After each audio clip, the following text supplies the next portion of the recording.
할렐루야. 오후 예배에 나오신 모든 성도님들에게 하나님의 은혜와 사랑이 넘쳐나는 귀한 시간이 되어지기를 간절히 소망합니다. 우리가 자주 찬양으로 고백하는 찬송가 430장을 보면 주와 같이 길 가는 것 즐거운 일 아닌가라는 가사가 기록되어 있습니다. 주와 같이 길 가는 것 정말 즐거운 일일까요? 주와 함께 걷겠습니다. 주님을 위해 살아가겠습니다.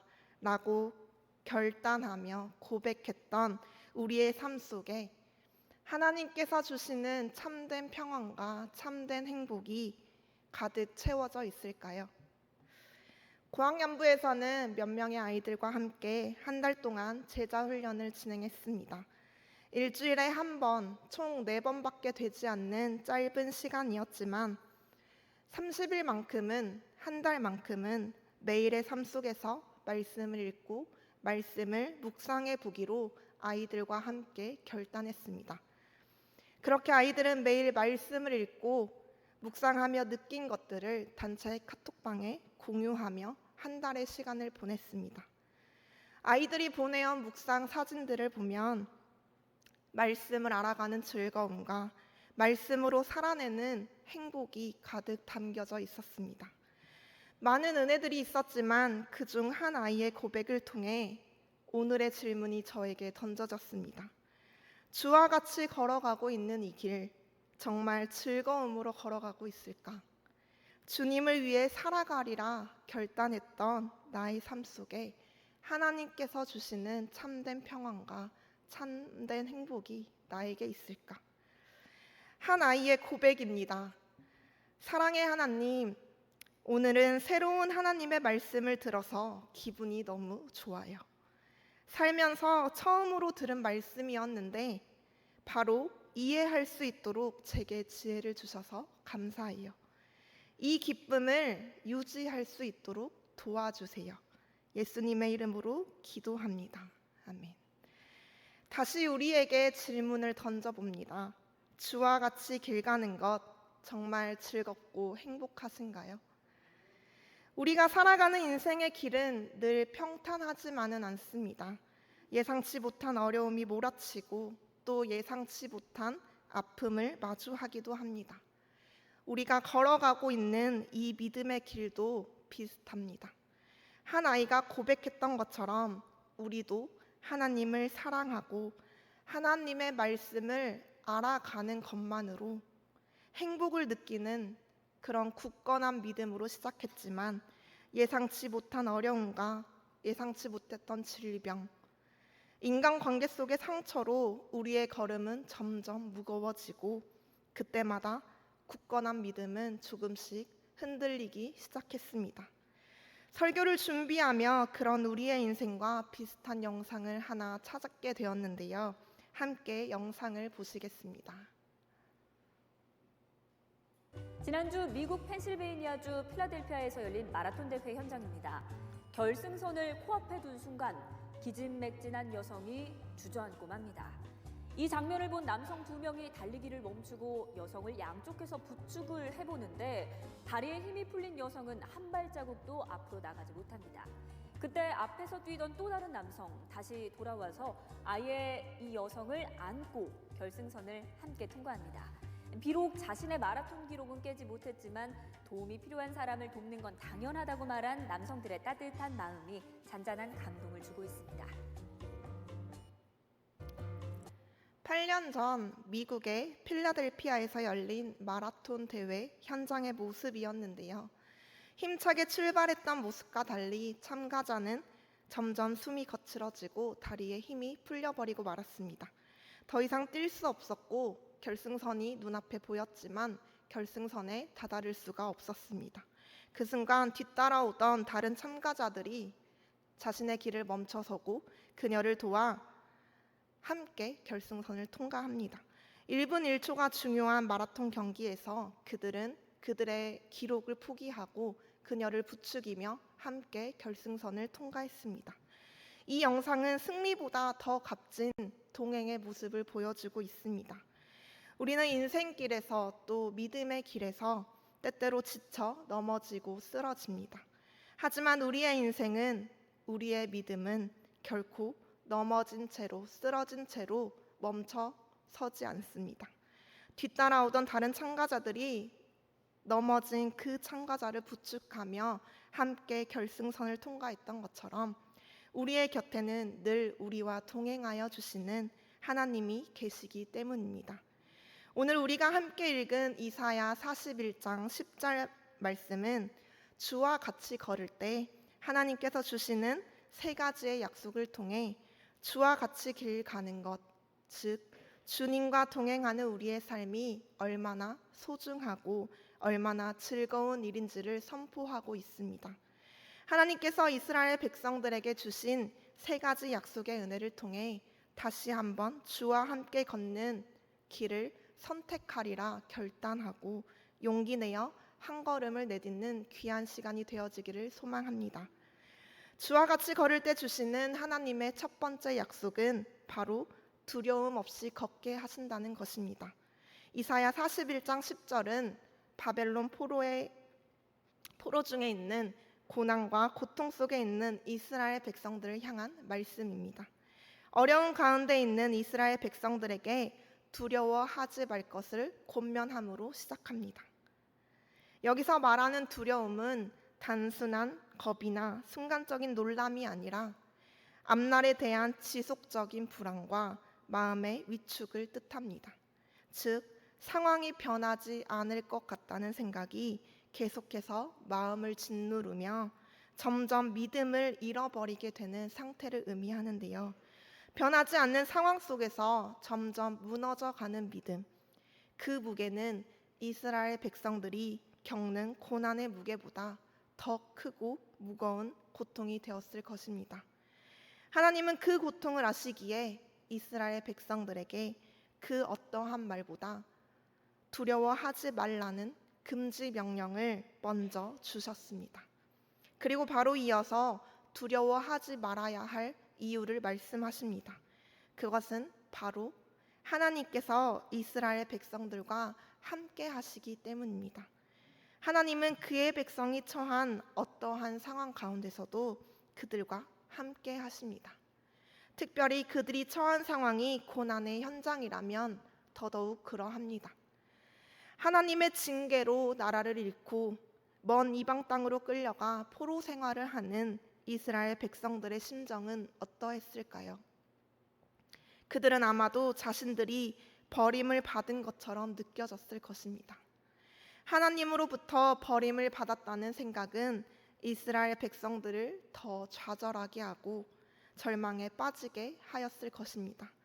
그런데 하나님께서는 두려움에 사로잡혀 있는 이스라엘 백성들에게 말씀하십니다. 두려워하지 말라. 왜요? 내가 너와 함께 하기 때문이다. 그들과 함께 하시는 하나님은 그들이 언제 어느 곳에 있든지 어떤 상황에 처하든지 임마누엘의 은혜로 그들을 붙들어 주신다는 것입니다.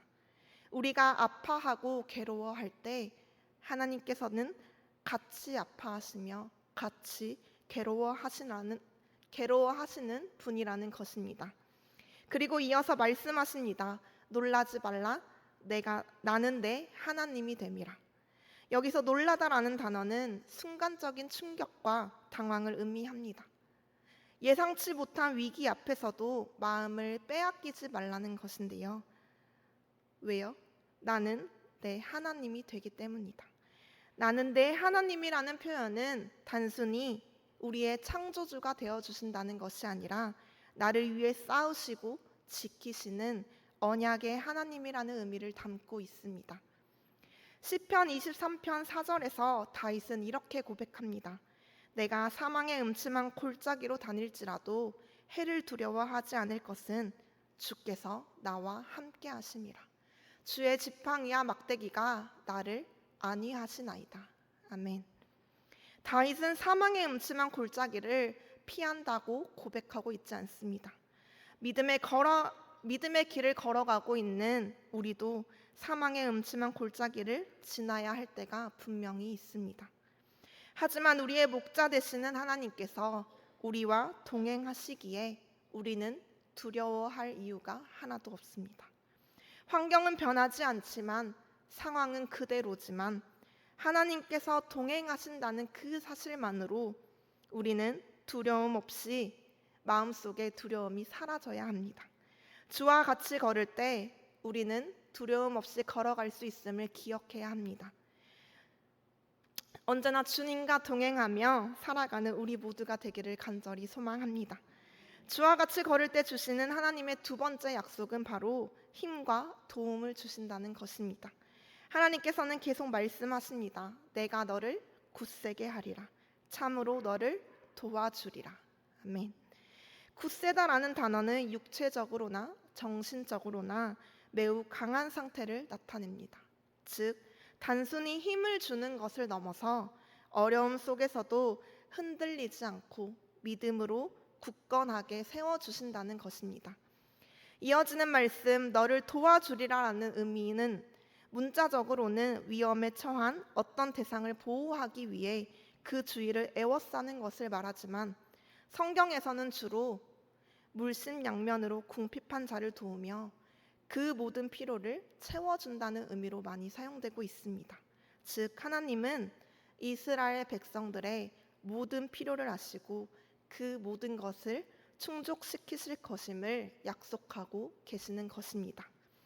우리는 삶을 살아가면서 많은 어려움과 많은 시험을 만나게 됩니다. 때로는 지치고 포기하고 싶은 마음이 들기도 합니다. 하지만 하나님께서는 주님과 동행하는 우리가 어떠한 어려움 속에서도 흔들리지 않는 믿음으로 걸어갈 수 있도록 굳건하게 세워주시고 스스로 견딜 수 없는 그런 상황 속에서도 하나님의 손길로 일으켜 세워주십니다. 누가복음 24장에는 엠마오로 가는 두 제자의 이야기가 등장합니다. 그들은 예루살렘을 떠나며 슬픔과 절망에 빠져 있습니다. 그러나 부활하신 예수님이 그 길 가운데 동행하시며 그들의 마음을 열어주셨고 그들에게 새로운 힘을 허락하셨습니다. 그들의 눈은 밝아졌고 다시 믿음과 소망을 회복하게 되었습니다. 주와 같이 걸을 때, 주와 함께 동행할 때 우리는 힘을 얻고 도움을 받으며 다시 일어설 수 있습니다. 지치고 힘들고 포기하고 싶은 우리의 삶 가운데서도 하나님은 우리와 함께 하신다고 말씀하십니다. 흔들리지 않는 믿음과 모든 필요를 채워주시겠다고 약속하셨습니다. 그 약속을 기억하며 언제나 어디서나 주와 같이 걸어가는 우리 모두의 삶이 되어지기를 간절히 소망합니다. 주와 같이 걸을 때 주시는 하나님의 세 번째 약속은 끝까지 붙드신다는 것입니다. 참으로 나의 의로운 오른손으로 너를 붙들리라.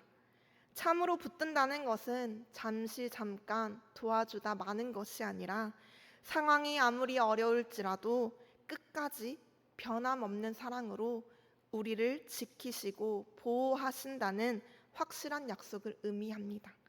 삶을 살아가다 보면 때로는 너무 큰 실패와 좌절이 우리를 찾아올 때가 있습니다. 우리의 믿음이 흔들리고 스스로를 용서할 수 없는 그런 순간도 마주하게 됩니다. 베드로는 예수님을 참 사랑하고 따르던 제자였습니다.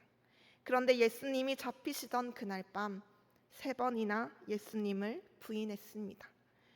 베드로는 예수님을 향한 두려움 속에서 자신의 연약함을 숨기고 싶어 했고 결국 사랑하는 주님을 부인하는 깊은 상처를 입었습니다.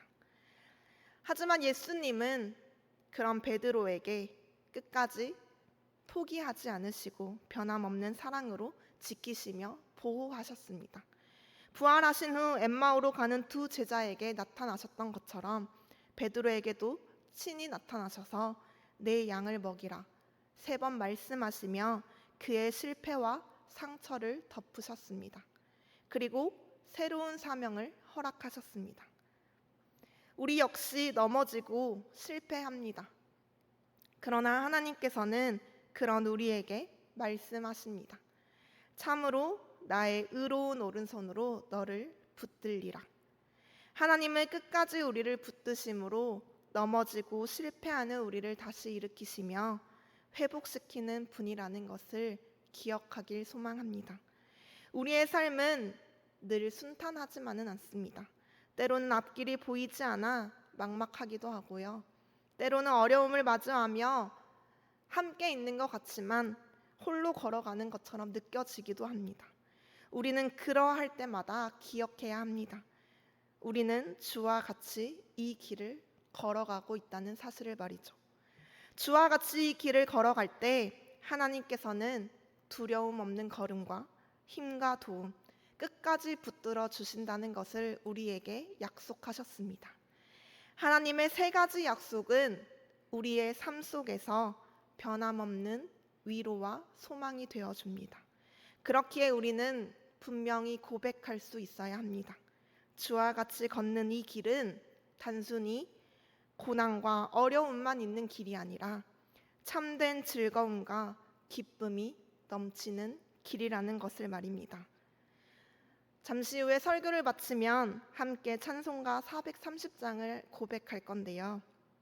단순히 찬양의 가사로 끝나는 것이 아니라 우리 모두의 삶의 고백이 되어지기를 간절히 소망합니다. 넘어지고 지치고 외로울지라도 우리를 결코 홀로 두지 않으시는 하나님과 함께 걷는 이 길은 결코 쓸쓸하거나 힘들거나 외로운 길이 아니라 하나님의 사랑과 은혜로 충만한 축복의 길입니다. 어떠한 상황 속에서도 주님과 동행함으로 즐겁고 행복하게 이 길의 끝까지 함께 걸어가리라 다시 한번 결단하는 우리 모두가 되기를 간절히 소망합니다.